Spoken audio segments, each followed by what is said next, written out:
क्या कभी आपने सुना है कि हॉरर मूवी बनाते बनाते लोगों को सच में भूतों का सामना करना पड़ जाए? नहीं ना। लेकिन आज की जो हम हॉरर स्टोरी आपको बताने जा रहे हैं वो चार दोस्तों के ऊपर घटी एक सच्ची घटना है, जो कि मिलकर हॉरर फिल्म बनाने का प्लान कर रहे थे। तो आइए जानते हैं इस सच्ची घटना के बारे में कि आखिर क्या हुआ था इन चारों दोस्तों का।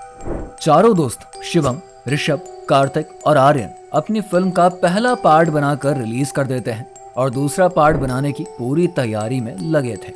एक दिन सेकंड पार्ट हॉरर फिल्म की शूटिंग करके वो लोग अपने फ्लैट पर वापस आ गए। चारों लोग अलग अलग रूम लेकर रहते थे, लेकिन इन चारों दोस्तों में से एक दोस्त, जिसका नाम ऋषभ था, वो शूटिंग से डायरेक्ट अपने फ्लैट पर नहीं आया, बल्कि अपने किसी दोस्त से मिलने और शूटिंग का सामान लेने के लिए चला गया। जब वो जा रहा था तभी उसे बीच चौराहे पर एक थाली रखी हुई दिखाई दी, जिसमें एक लाल कलर की साड़ी, सिंदूर और चूड़ी रखी हुई थी। उसने सोचा, इस थाली से तो हमारी फिल्म की शूटिंग का सारा काम हो जाएगा और पैसे भी बचेंगे।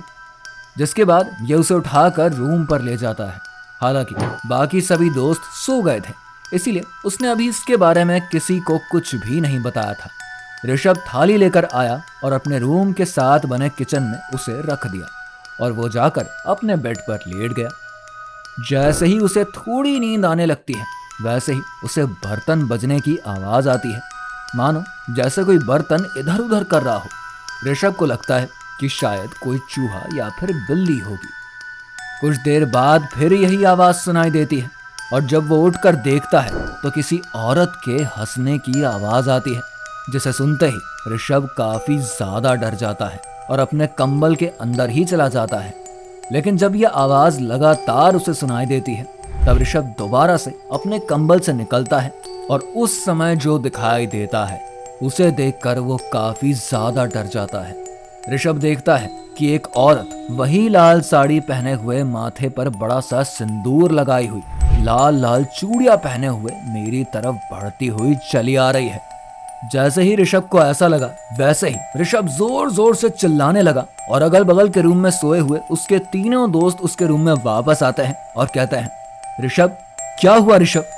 इतना सुनते ही ऋषभ कहते हैं कि वो देखो, वो लड़की वहीं खड़ी है।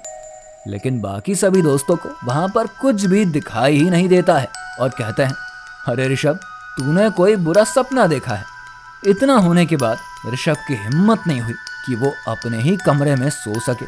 फिर वो अपने दोस्तों के साथ उनके रूम में सोने के लिए चला गया। सुबह हुई तो वो वापस अपने रूम में जाते हुए सोचता है कि हाँ, शायद मैंने कोई बुरा सपना ही देखा था।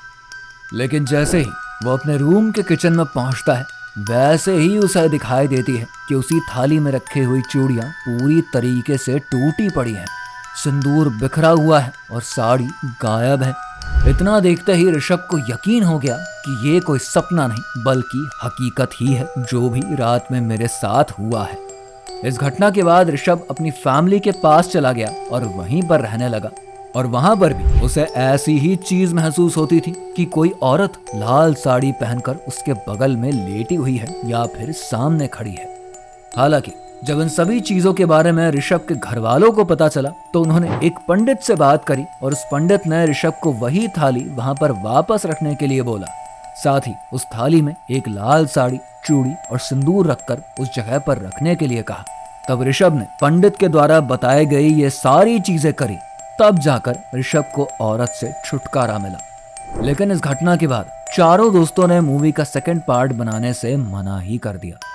वैसे आप इस घटना के बारे में क्या कहना चाहते हैं? कमेंट में जरूर बताइए।